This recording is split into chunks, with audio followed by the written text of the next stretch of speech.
बिना डॉक्टर का अस्पताल चल सकता है, बिना स्टाफ का ब्लॉक चल सकता है, बिना कर्मचारी का सरकारी दफ्तर चल सकता है, तो निश्चित ही बिना एमएलए का विधानसभा चलेगा। अब नो नियोजन नीति तो नो इलेक्शन, क्योंकि ये लोग हम लोग के लिए नीति नहीं बनाएगा तो ये लोग के लिए हम लोग चुनाव भी होने नहीं देंगे। अगर राज्य के अंदर नियुक्ति प्रक्रिया नहीं होगा तो राज्य के अंदर जो है कि हम लोग अब चुनाव भी होने नहीं देंगे। मुख्यमंत्री का अधिकारी बात नहीं सुनते हैं तो ये मुख्यमंत्री कोई काम का नहीं है, ये मुख्यमंत्री को इस्तीफा दे देना चाहिए। बिहार का जो नियोजन नीति है उसी को हूबहू बिहार शब्द को झारखंड शब्द करके लागू करने की जो आपका 2001 में कार्मिक विभाग जो लेटर जारी किया था उसी लेटर को फिर से जारी किया जाए। नमस्कार, न्यूज़ विंग में स्वागत है आपका। मैं हूं रफ़ी समी। नियोजन नीति लागू करने, नियुक्ति प्रक्रिया शुरू करने की मांग को लेकर एक बार फिर से झारखंड के छात्रों ने आंदोलन शुरू करने की चेतावनी दी है। हमारे साथ मौजूद है छात्र नेता देवेंद्र जी। इस बार क्या आप लोगों का आंदोलन का रूपरेखा रहेगा, क्या चेतावनी इस बार दे रहे हैं आप लोग? पिछला 21 दिसंबर का जो विधानसभा घेराव था वो तो मात्र एक झांकी था। असली जो है कि उससे भी बड़ा बृहद और विकराल रूप हम लोग का 1 फरवरी 2023 आंदोलन की धरती हजारीबाग की गांधी मैदान में छात्रों का बहुत बड़ा नियोजन महाजुटान देखने को मिलेगा, जिसमें पूरे झारखंड के छात्र पूरा एकदम इकट्ठा होंगे और ये सरकार को कहेंगे कि जो पिछला बार जो सरकार हम लोगों से वादा किया था कि 1 महीने के अंदर नियोजन नीति लागू करके नियुक्ति प्रक्रिया शुरू कर देंगे, और ये सरकार हर बार की भांति झूठ बोल रहा है। आखिर एक राज्य का मुख्यमंत्री क्यों बार बार झूठ बोल रहा है, ये मेरा सवाल है।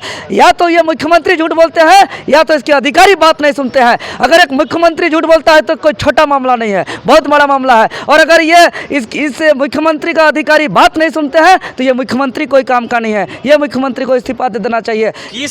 कौन सा नियोजन नीति आप चाह रहे हैं? वक्त तो नियोजन नीति फंस गया। नियोजन नीति चूँकि हम जाके हिमाचल प्रदेश तो उत्तराखंड और कश्मीर जाकर हम अध्ययन नहीं करेंगे। ये झारखंड राज्य बिहार के गर्भ से जन्म हुआ है, तो बिहार का जो नियोजन नीति है, अंतिम सर्वे सेटलमेंट जो 1982 से लागू होते हुए अभी तक सब बिहार वासियों के लिए नियुक्ति होता है वहाँ, और कभी कोर्ट नहीं, कभी हाई कोर्ट नहीं, कभी सुप्रीम कोर्ट नहीं, कभी कोई दांव पेच नहीं कोर्ट कचहरी का। उसी प्रकार बिहार का जो नियोजन नीति है उसी को हूबहू बिहार शब्द को झारखंड शब्द करके लागू करने की जो आपका 2001 में कार्मिक विभाग जो लेटर जारी किया था उसी लेटर को फिर से जारी किया जाए। उसके बाद जो है कि सब झारखंडियों के लिए और सब नियुक्ति जो है कि बिना कोर्ट कचहरी का होगा। क्योंकि अगर झारखंड की नियुक्ति high court, supreme court, court कचहरी जाएगा तो इससे पहले बिहार का भी नियुक्ति जाएगा। इसलिए स्पष्ट है, सब आसान है बनाना। बात यह है कि यहाँ के नेता का नियत सही नहीं है। अन्यथा जो आपको चेतावनी है 1 फरवरी को, अगर सरकार नहीं मानती है तब आपका क्या स्टेप है? हम सरकार से मेरा चेतावनी है आपके चैनल के माध्यम से कि जिस प्रकार झारखंड राज्य के अंदर आज बिना शिक्षक का स्कूल विद्यालय चल रहा है, बिना डॉक्टर का अस्पताल चल रहा है, बिना स्टाफ का ब्लॉक चल रहा है, बिना कर्मचारी का जितना सरकारी दफ्तर चल रहा है, तो अगर बिना शिक्षक का स्कूल चल सकता है, बिना डॉक्टर का अस्पताल चल सकता है, बिना स्टाफ का ब्लॉक चल सकता है, बिना कर्मचारी का सरकारी दफ्तर चल सकता है, तो निश्चित ही बिना एमएलए का विधानसभा चलेगा अब। और जो है कि जो तुरंत जैसे ही आप देखें रामगढ़ विधानसभा सीट खाली होते ही वहाँ चुनाव का तिथि घोषित हो गया, वहाँ रिजल्ट की तिथि घोषित हो गया, और कहीं ना कहीं वहाँ से अब मंत्री भी बन जाएंगे। मतलब वो लोग का काम धड़ाधड़, और छात्र का दुख तकलीफ पीड़ित कोई मतलब इसका मतलब नहीं है। तो ये सब नहीं चलेगा। हम लोग का सीधा चेतावनी होगा कि अगर राज्य के अंदर नियोजन नीति नहीं होगा, अगर राज्य के अंदर नियुक्ति प्रक्रिया नहीं होगा, तो राज्य के अंदर जो है कि हम लोग अब चुनाव भी होने नहीं देंगे। और हम लोग अपील करेंगे कि नोटा को जो है कि आप लोग चयन करने का। कौन सा चुनाव नहीं होने देंगे? अरे रामगढ़ उपचुनाव भी होने वाला है, इसी को ऐसे रोकिए।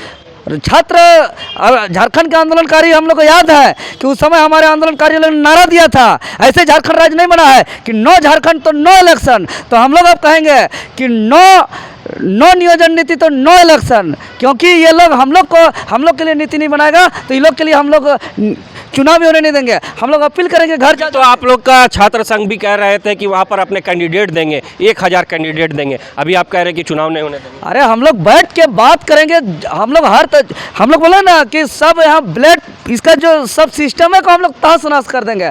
1000 कैंडिडेटों खड़ा होगा और जो है कि सबको जा के अपील करेंगे कि कोई वोट देने नहीं जाएगा, और जाएगा तो सिर्फ और सिर्फ छात्र को देगा। बाकी जो पॉलिटिकल पार्टी पक्ष विपक्ष का जो कैंडिडेट है उसका बहिष्कार करेगा। आप लोग पर भी आरोप लग रहा है कि कहीं ना कहीं विपक्ष के साथ मिल करके जब भी चुनाव आता है तो सरकार को डिस्टर्ब करने की कोशिश करती है या सत्ता दल पार्टी को डिस्टर्ब करने की कोशिश करते हैं।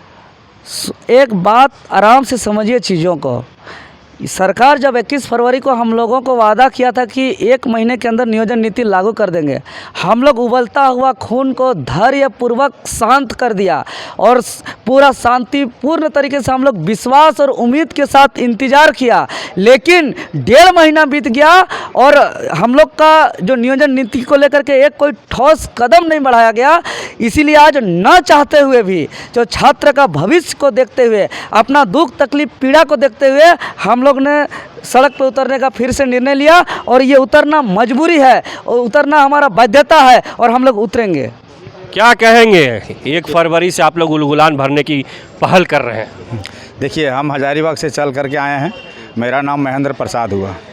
हम लोग 1 महीना से ऊपर हो गया।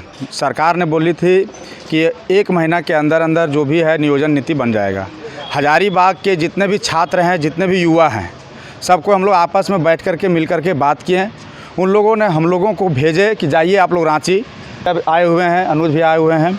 बोले कि क्रांतिकारी देवेंद्र नाथ महतो, टाइगर जयराम महतो, जितने भी छात्र नेता हैं, चाहे जो भी छात्र हैं, चाहे वो झारखंड के कोई कोना में रहे, 5 प्रमंडल से सबको आमंत्रित कीजिए और आमंत्रित करके 1 फरवरी 2023 को एक इतना बड़ा नियोजन महाजुटान कीजिए ताकि सरकार को यह सीख मिले और सरकार को यह जान जाए कि अगर हम नियोजन नीति इन लोग को रामगढ़ उपचुनाव के पहले नहीं दें तो हो सकता है कि मेरा रामगढ़ उपचुनाव में बाधा पैदा करेगा।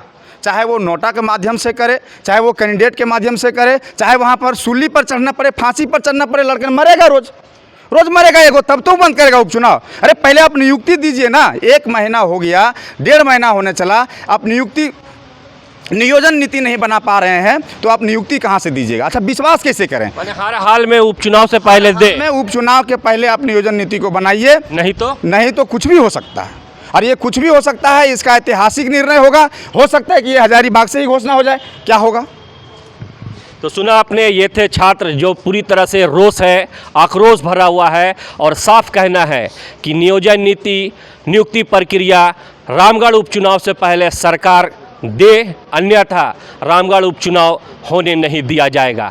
बहरहाल ये देखने वाली बात होगी कि छात्रों का आंदोलन जो 1 फरवरी से शुरू होगा कितना बढ़ चढ़ करके आंदोलन बोलता है या फिर यह आंदोलन हमेशा की तरह एक बार फिर से सरकारी महकमे का भेंट चढ़ जाएगा।